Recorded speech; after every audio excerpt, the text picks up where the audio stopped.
Hello everyone. पिछले video में हमने प्रॉफिट एंड लॉस स्टेटमेंट के बारे में समझा था।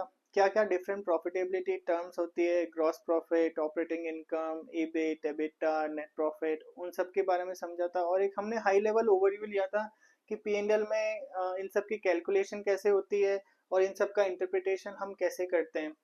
और जैसा मैंने बोला था कि आगे आने वाले वीडियो में हम डिफरेंट प्रॉफिटेबिलिटी टर्म्स के बारे में डिटेल में चर्चा करेंगे। तो इस वीडियो में हम डिस्कस करेंगे ग्रॉस प्रॉफिट के बारे में कि ग्रॉस प्रॉफिट क्या होता है, इसे हम कैसे कैलकुलेट करते हैं, कैसे एनालाइज करते हैं और इसका इंटरप्रिटेशन हम क्या क्या निकाल सकते हैं। और इंटरप्रिटेशन निकालते समय हमें किन किन चीज़ों का ध्यान रखना होता है। ओके, तो लेट्स स्टार्ट। तो सबसे पहली चीज़ है कि ग्रॉस प्रॉफिट होता क्या है, what is gross gross profit. तो ग्रॉस प्रॉफिट की कैलकुलेशन कैसे होती है? इसका फॉर्मूला है sales revenue from operation minus cost of goods sold.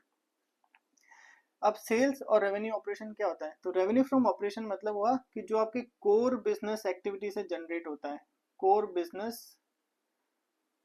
या कोर ऑपरेटिंग एक्टिविटी से, ऑपरेटिंग एक्टिविटी से जो रेवेन्यू जनरेट होती है उसको हम बोलेंगे रेवेन्यू फ्रॉम ऑपरेशन। जैसे हमने लास्ट वीडियो में भी एन एग्जांपल लिया था कि अगर एक कंपनी है जो manufacturing and selling of toys इस बिजनेस में लगी हुई है, तो खिलौने बनाना और बेचना वो उसका कोर बिजनेस एक्टिविटी है, राइट।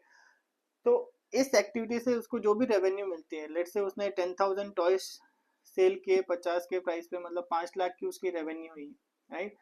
तो ये जो कोर बिजनेस एक्टिविटी से उसको जो जनरेट हो रही है रेवेन्यू, वो हुआ रेवेन्यू फ्रॉम ऑपरेशन। ओके, फिर आता है cost of goods sold. Cost of goods sold क्या होता है? जितना भी हमारा गुड्स सेल हुआ है, राइट, उस गुड्स को प्रोड्यूस करने के लिए, ओके, प्रोड्यूस करने के लिए जो भी कॉस्ट लगी होती है, डायरेक्ट कॉस्ट, अब वो उसको हम बोलते हैं कॉस्ट ऑफ गुड्स सोल्ड। अब वो डायरेक्ट कॉस्ट क्या हो सकती है? कुछ भी हो सकता है कि मटेरियल हमारा कितना लगा, लेबर कितनी लगी, अगर फैक्ट्री में मैन्युफैक्चर हुआ है तो फैक्ट्री में इलेक्ट्रिसिटी कितनी कंज्यूम हुई मैन्युफैक्चरिंग करने के लिए। तो ये जो भी डायरेक्ट एक्सपेंसेस हमारे हुए हैं, डायरेक्ट कॉस्ट जो लगी है, जो भी हमारा गुड्स सेल हुआ उसको प्रोड्यूस करने के लिए, राइट, वो होती है डायरेक्ट कॉस्ट, कहलाती है COGS, COGS, cost of goods sold. तो जब रेवेन्यू फ्रॉम ऑपरेशन में से कॉग्स हम डिडक्ट कर देते हैं तो हमारा ग्रॉस प्रॉफिट आता है। या अब हम जब गुड्स की बात कर रहे हैं तो गुड्स तो हमारा मैन्युफैक्चरिंग ऑर्गेनाइजेशन हुई या ट्रेडिंग ऑर्गेनाइजेशन हुई तब आता है। What about the service organisation? अगर हमारी इंडस्ट्री सर्विस इंडस्ट्री है तो सर्विस इंडस्ट्रीज के लिए जो टर्म यूज में होती है वो होती है कॉस्ट ऑफ सेल्स। ओके, वहां पे हम उसको कॉस्ट ऑफ गुड्स सोल्ड नहीं बोलते हैं, उसको हम कॉस्ट ऑफ सेल्स बोलते हैं। ऑल्दो जब आप कोर अकाउंटिंग या कॉस्ट अकाउंटिंग टर्म में उसको देखोगे तो कॉस्ट ऑफ सेल्स थोड़ी सी अलग होती है कॉस्ट ऑफ गुड्स सोल्ड से। कॉस्ट ऑफ सेल्स में generally COGS plus selling and distribution expenses आ जाते हैं, selling and distribution expenses. Generally अगर आप सिर्फ उसको core cost accounting point of view से देखोगे तो COGS plus selling and distribution. But आजकल जो होता है कॉस्ट ऑफ सेल्स को consider equivalent to cost of goods sold, तो ये जो टर्म है वो इंटरचेंजेबली यूज होती है। तो अगर आप किसी सर्विस कंपनी का P&L उठा के देखोगे तो आपको देखेगा revenue from operation minus cost of sold, cost of sales, उस तरह से ग्रॉस प्रॉफिट कैलकुलेट होता है। ओके, तो ग्रॉस प्रॉफिट बेसिकली तो ये जस्ट सर्विस इंडस्ट्री के लिए टर्म यूज होती है, कॉस्ट ऑफ सेल्स। यहाँ तो बेसिकली हमारा फॉर्मूला क्या हुआ? Revenue from operation minus cost of goods sold. तो अब हमें मिल जाएगा ग्रॉस प्रॉफिट। तो ये हमारा पहला क्वेश्चन आंसर हो गया कि what is gross profit. Second question है अब इसको एनालाइज कैसे करें। तो let me give you an example.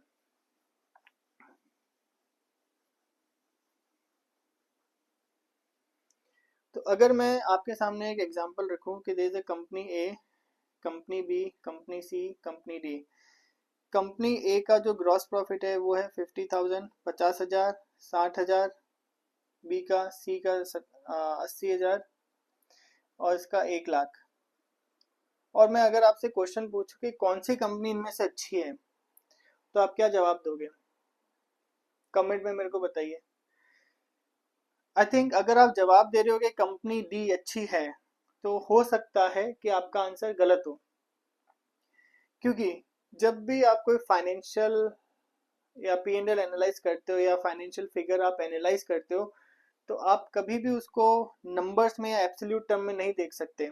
आपको हमेशा उसको रिलेटिव टर्म में देखना होता है, मतलब आपको हमेशा परसेंटेज में देखना होता है।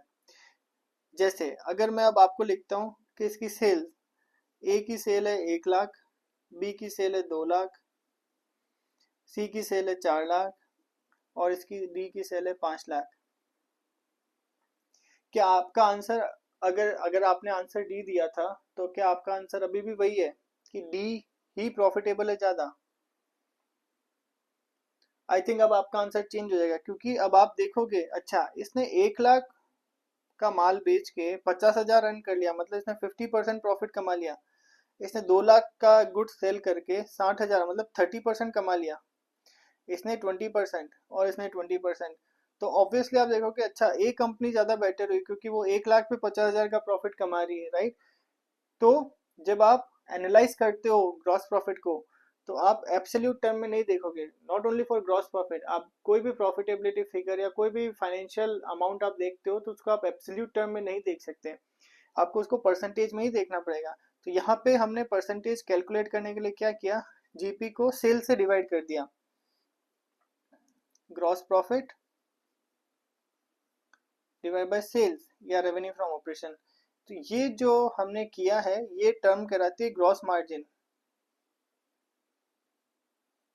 Gross margin equal to gross profit divide by sale. तो आपको ग्रॉस प्रॉफिट को एनालाइज करने के लिए सबसे पहले ग्रॉस मार्जिन निकालना पड़ेगा। जब आप ग्रॉस मार्जिन निकालोगे, तब आप उसको बेटर से इंटरप्रेट कर सकते हो कि भाई कहाँ मेरी प्रॉफिटेबिलिटी ज्यादा है, कहाँ कम है। ओके, तो एनालाइज करने के लिए आपको ग्रॉस मार्जिन निकालना पड़ेगा। अब आपने ग्रॉस मार्जिन निकाल लिया, अब इस ग्रॉस मार्जिन से आप इंटरप्रेट क्या कर रहे हो? तो एक तो हम ये इंटरप्रेट कर रहे हैं कि कौन सी कंपनी ज्यादा प्रॉफिटेबल है, but profitable at what level? Profitable हम यहाँ पे ऑपरेटिंग एफिशिएंसी की बात कर रहे हैं, क्योंकि ये अभी हम ऑपरेटिंग, ऑल्दो हम ऑपरेटिंग प्रॉफिट पे नहीं, हम ग्रॉस प्रॉफिट पे है, बट एक तरह से हमारी ऑपरेटिंग एफिशिएंसी बताता है, ऑपरेटिंग या profit profit sorry production production efficiency बता रहा है कि प्रोडक्शन एफिशिएंसी के पे देखें तो हमारी कंपनी कितनी प्रॉफिटेबल है। तो एक तो ये इंटरप्रिटेशन निकल सकता है कि हमारी प्रॉफिटेबिलिटी के बारे में, कि कितनी प्रॉफिटेबल है और हमारी प्रोडक्शन एफिशिएंसी कितनी है। Production efficiency, production efficiency in terms of कि हम कितनी कॉस्ट को कंट्रोल कर पा रहे हैं, राइट? वो पता चलता है। और हम इससे ये इंटरप्रिटेशन लगा सकते हैं कि हम, एक तो ये हो गया, तो ये दोनों जो एस्पेक्ट है ये तो कॉस्ट से रिलेटेड है। तो पहला तो प्रॉफिटेबिलिटी हमारी कितनी है, दूसरा हमारी प्रोडक्शन एफिशिएंसी या और ऑपरेटिंग एफिशिएंसी कितनी है। तो इसकी ऑब्वियसली हमारी ऑपरेटिंग एफिशिएंसी ज़्यादा है, प्रोडक्शन एफिशिएंसी ज़्यादा है, तभी हम ज़्यादा प्रॉफिट जनरेट कर सकते हैं, कर पा रहे हैं। और एक दूसरा हम इंटरप्रिटेशन निकाल सकते हैं सेलिंग प्राइस के बारे में, राइट? एक ये भी रीज़न हो सकता है कि ये जो कंपनी है, ये है ज़्यादा सेलिंग प्राइस पे प्रोडक्ट सेल कर रही है। मे बी ये कोई ऐसा यूनिक प्रोडक्ट बना रही है और स्पेशल प्रोडक्ट बना रही है जिसके लिए लोग प्रीमियम, एक्स्ट्रा प्रीमियम दे रहे हैं, राइट? ज़्यादा पैसे दे रहे हैं, इसके कारण से इसका प्रॉफिट हाई है, राइट? तो ये सब हम इंटरप्रेट कर सकते हैं। पहला तो डायरेक्ट इंटरप्रिटेशन है कि इसकी प्रॉफिटेबिलिटी ज़्यादा है तो ये अच्छी कंपनी है। अब प्रॉफिटेबिलिटी क्यों ज़्यादा है, तो पहली चीज़ हो सकती है कि उसकी प्रोडक्शन एफिशिएंसी अच्छी है। ओके, प्रोडक्शन एफिशिएंसी अच्छी है, इसके कारण से वो कॉस्ट को कंट्रोल कर पा रहे हैं और प्रॉफिटेबिलिटी जनरेट कर पा रहे हैं। दूसरा इंटरप्रिटेशन ये हो सकता है ये प्रोडक्ट अच्छे प्रीमियम पे सेल करते हैं। ओके, क्योंकि इनका प्रोडक्ट यूनिक प्रोडक्ट है, स्पेशल प्रोडक्ट है, वो ज़्यादा प्रीमियम पे सेल कर सकते हैं। ये इंटरप्रिटेशन हम डेराइव कर सकते हैं। ओके, मतलब वैसे आपको डिटेल में अगर जाना है तो आपको उसके इंडस्ट्री और बिजनेस के बारे में समझना पड़ेगा, but this is what high level you can conclude. Okay okay, तो ये इस तरह से आप इंटरप्रेट कर सकते हो। नाउ ये जब आप इंटरप्रिटेशन करते हो कि हाँ ए कंपनी अच्छी है, बी कंपनी कम मार्जिन जनरेट कर रही है, डी कंपनी कम मार्जिन जनरेट कर रही है, तो उसमें आप डायरेक्ट ऐसा इंटरप्रिटेशन देने से पहले हमें कुछ चीज़ों को कंसिडर करना पड़ेगा। जब आप दो कंपनीज को कंपेयर कर रहे हो, तो पहला आपको कंसिडर करना पड़ेगा, आप ए और डी को कंपेयर कर रहे हो तो पहला आपको देखना पड़ेगा कि क्या वो सेम इंडस्ट्री में है। जब आप दो कंपनी को कंपेयर कर रहे हो, ऐसा तो नहीं कि ए जो है वो सर्विस इंडस्ट्री में है और डी कोई मैन्युफैक्चरिंग इंडस्ट्री में है, क्योंकि मैन्युफैक्चरिंग इंडस्ट्री में जनरली जो ग्रॉस मार्जिन होता है वो कम होता है, क्योंकि वो मोर मैन्युफैक्चरिंग ओरिएंटेड होती है, तो ज़्यादा उनकी डायरेक्ट कॉस्ट होती है, जबकि सर्विस में ज़्यादा डायरेक्ट कॉस्ट नहीं होती है। ओके, तो सर्विस का profitability margin, GP, gross profit margin ज़्यादा अच्छा होता है। तो आपको इंडस्ट्री देखनी पड़ेगी कि वो आप सेम इंडस्ट्री में तो कंपेयर कर रहे हो ना। दूसरी चीज़ आपको प्रोबेबली आप देख सकते हो कि उनका बिजनेस मॉडल कैसा है। ओके, जैसा मैंने बोला, लाइक अब भले ही वो सेम इंडस्ट्री में है, अगर कंपनी ए ज़्यादा लेबर इंटेंसिव है, ओके, तो हो सकता है उसकी ग्रॉस प्रॉफिट मार्जिन कम हो, जबकि अगर जिसमें ज़्यादा मैन्युफैक्चरिंग ऑटोमेटेड होती है, राइट, तो उनका जो है ग्रॉस मार्जिन अच्छा होता है। ओके, तो वो उसका बिजनेस मॉडल कैसा है, लेबर इंटेंसिव है या ऑटोमेटेड है, उसके ऊपर भी ग्रॉस मार्जिन डिपेंड करता है। तो आप जब आप मार्जिन, ग्रॉस मार्जिन को एनालाइज करोगे, तो आप इंटरप्रिटेशन देने से पहले हमें ये सब चीज़ें कंसिडर करनी होती है। ओके, इंडस्ट्री, सेम इंडस्ट्री में कंपेयर कर रहे हो, same kind of business model में कंपेयर कर रहे हो, तभी आप बेटर कंक्लूजन दे सकते हैं, राइट।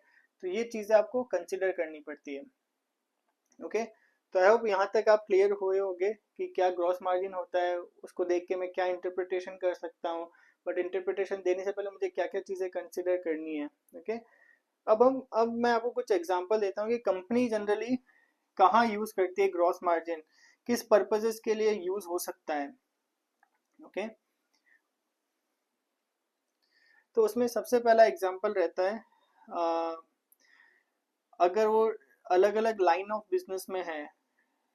ओके, अगर कंपनी अलग अलग लाइन ऑफ बिजनेस में है या अलग अलग प्रोडक्ट सेल करती है, फॉर एग्जांपल अगर वो जैसे अगर कंपनी ए फॉर एग्जांपल अगर वो सेल कर रही है दो अलग अलग तरह के product, product A and product B, okay, या एक कंपनी है जो कि सॉफ्टवेयर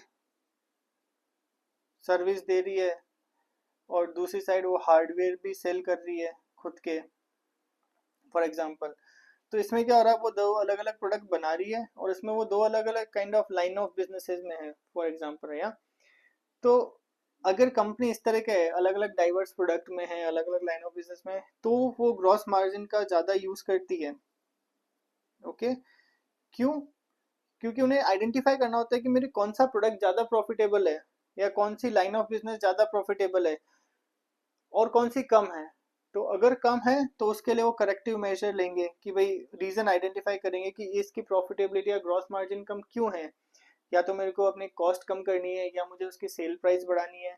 तो इफ़ देर आर, अगर वो अलग अलग लाइन ऑफ बिजनेस में होते हैं तो हर लाइन ऑफ बिजनेस का, हर प्रोडक्ट का ग्रॉस मार्जिन चेक करते हैं, ताकि उसके बेसिस पर वो डिसाइड कर सके कि किस प्रोडक्ट के लिए उनको क्या एक्शन लेना है, या तो ये इंटरप्रिटेशन के लिए अलग अलग लाइन ऑफ बिजनेस प्रोडक्ट के लिए ग्रॉस मार्जिन एनालिसिस यूज करते हैं।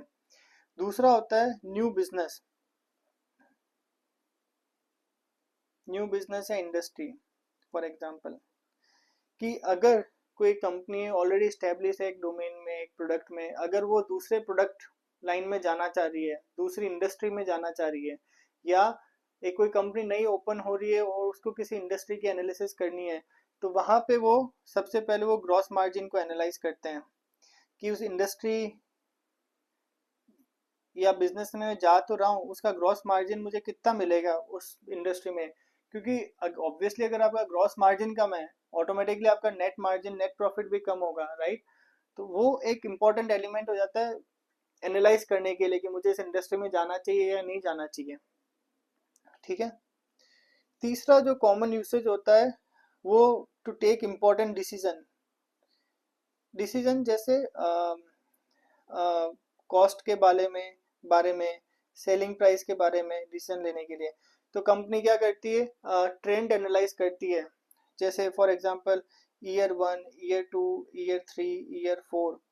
ईयर 1 में मेरा ग्रॉस मार्जिन 50% था, ईयर 2 में हो गया 42%, ईयर 3 में हो गया 38%, फिर हो गया 32%। सो अगर वो ट्रेंड डिक्लाइनिंग है, या हम डिक्लाइनिंग का केस ले रहे हैं, डिक्लाइन हो रहा है, तो फिर कंपनी के लिए अलार्मिंग होता है कि ऐसा क्या हो रहा है कि मेरे ग्रॉस मार्जिन कम होता जा रहा है। क्योंकि ग्रॉस मार्जिन आपका टॉप पे होता है, अगर ये कम हो रहा है तो ऑब्वियसली आपकी कंपनी के नेट इनकम पे भी फर्क पड़ेगा, राइट। तो ये एनालिसिस करने के लिए कि ऐसा ट्रेंड क्यों जा रहा है, क्या करेक्टिव स्टेप लेनी चाहिए, कॉस्ट हमें कम करनी है, सेलिंग प्राइस बढ़ाना है, तो इन सब चीज़ों के लिए ग्रॉस मार्जिन का बहुत यूसेज होता है। ओके, तो ये चीज़ें हैं जिसके लिए आप ग्रॉस मार्जिन यूज़ करते हो। तो ओवरऑल हमने इस वीडियो में देखा है कि क्या होता है ग्रॉस मार्जिन, कैसे उसको एनालाइज करते हैं, कैसे उसको इंटरप्रेट करते हैं, और इंटरप्रेट करते टाइम हमें क्या क्या चीज़ों का ध्यान रखना होता है, और कुछ कॉमन यूसेज भी देखे। तो आई होप ये वीडियो आपके लिए काफ़ी हेल्पफुल रहा होगा, आपको अब एक हाई लेवल अंडरस्टैंडिंग हो गई होगी ग्रॉस मार्जिन क्या होता है, मुझे उसको कैसे एनालाइज करना है, कैसे इंटरप्रेट करना है, क्या क्या चीज़ें ध्यान में रखनी है। ओके, तो प्लीज़ अगर आपको वीडियो पसंद आया तो प्लीज़ लाइक करें, सब्सक्राइब करें, और अगर ऐसा कुछ ऐसा टॉपिक है जो आप समझना चाहते हैं फाइनेंस में तो प्लीज़ आप कमेंट करके मेरे को बताएं, और I will see you in the next video. Thank you, bye bye.